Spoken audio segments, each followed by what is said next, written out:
Lesson 1.1. What are AI agents? Today's goal: build your first AI agent in 15 minutes.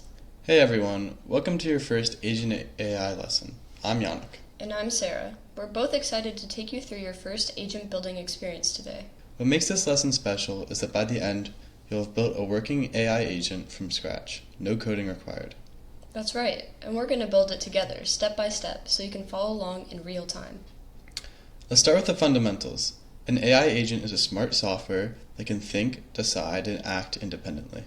The key word here is independently. Unlike traditional software that follow exact instructions, AI agents can adapt and solve problems on their own. Think about a customer service agent. It doesn't just send pre-written responses. It understands the problem, finds solutions, and crafts personalized responses. Or a research agent that doesn't just search Google, but analyzes multiple sources, synthesizes information, and creates comprehensive summaries. The magic is that they handle entire workflows and not just individual tasks. Today we're building what we call a smart grader agent. Let me walk you through what it does. The user provides their name and favorite hobby. That's our input. Then, we ask an LLM to write a greeting with fun facts about the hobby. And finally, we get an output, which is going to be our custom greeting with fun facts about that hobby. This demonstrates the fundamental pattern every AI agent follows: input, process, output. Once you master this pattern, you can build agents for virtually any use case. Alright, enough theory. Let's build. Make sure you have Agent.ai open and ready. We'll guide you through every single step, so don't get worried about being lost. Perfect. Let's dive into the Agent.ai interface and start creating. So once you're on Agent.ai's website, you want to go to the Agent Builder tab in the top right, then click Create Agent, and then under Start from Scratch, you'll click Create New Agent, click Next. And once you're on this page, you want to make sure you give it a name. Naming your agent is more important than you might think. A good name helps you organize your agent library as it grows. We're going to call this one Smart Greeter, descriptive and clear. For the description, we'll write, creates personalized greetings with fun facts about your hobbies.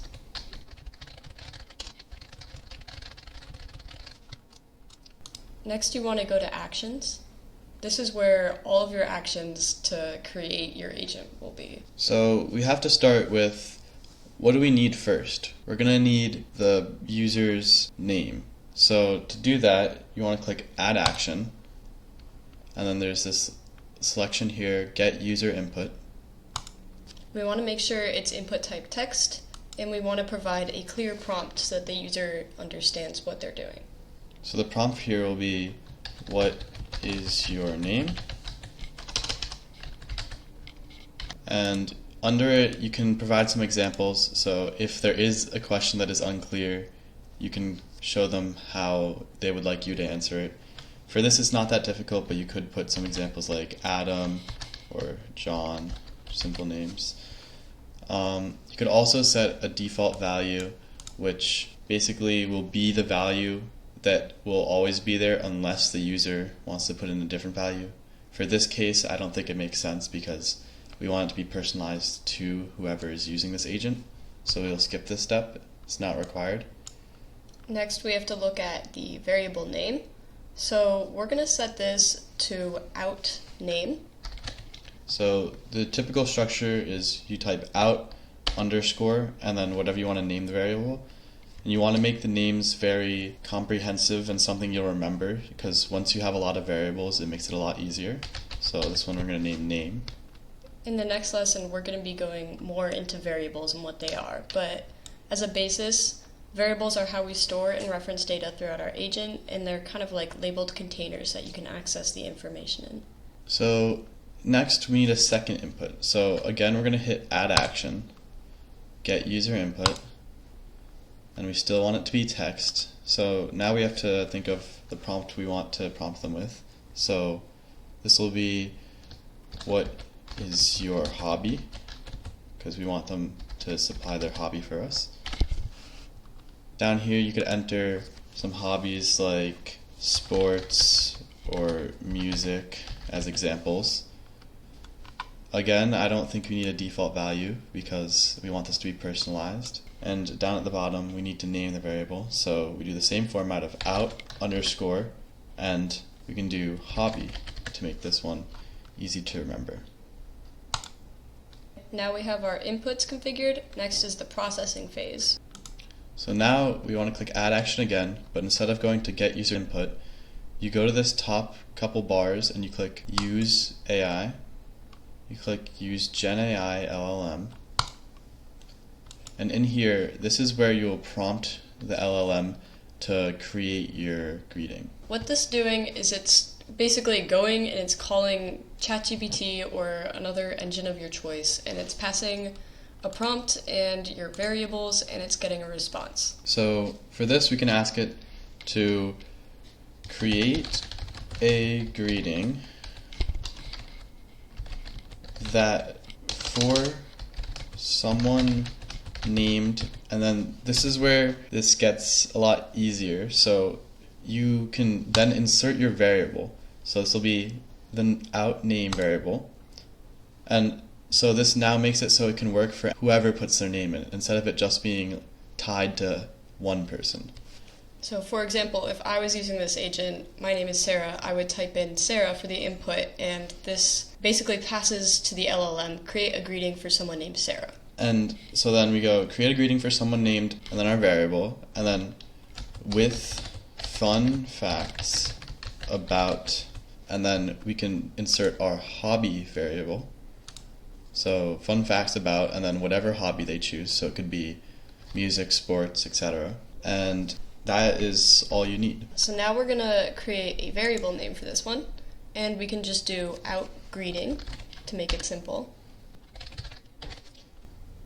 Okay, now this is always the last step. You want to make sure you always have this, or else it will not work. So you go to this tab at the top, create output.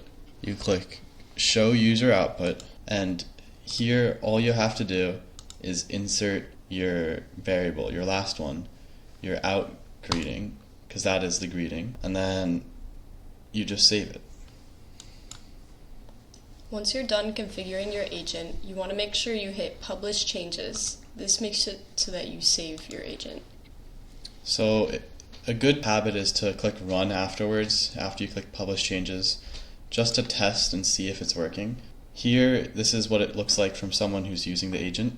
It says what's your name, and if you click here, you can see the examples I provided. So if I were to put, let's say, Adam, then that'll be the name it'll use. And then what is your hobby?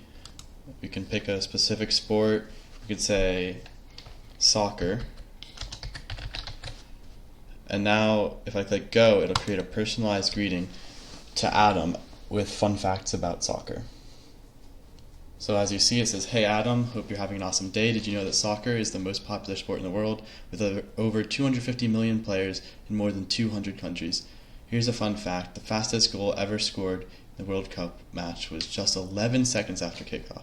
And get this, Brazil is the only country to have played in every single World Cup tournament.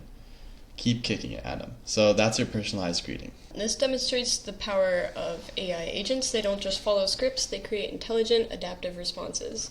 And if we ran this again with different inputs, we'd get a completely different output, but it'll be just as personalized. We'll go back to the workflow page.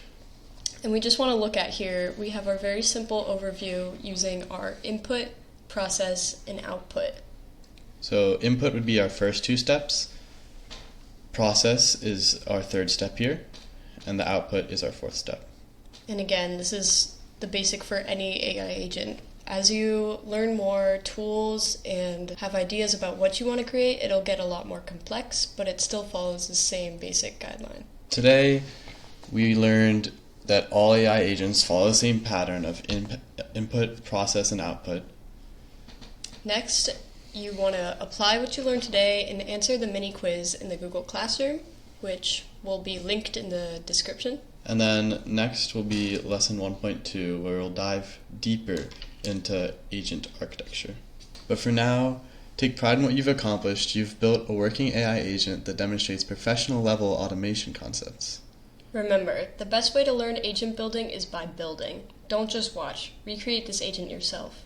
Alright, thanks for joining us today. We're excited to see what you guys create. See you in the next lesson where we'll take your agent building skills to the next level.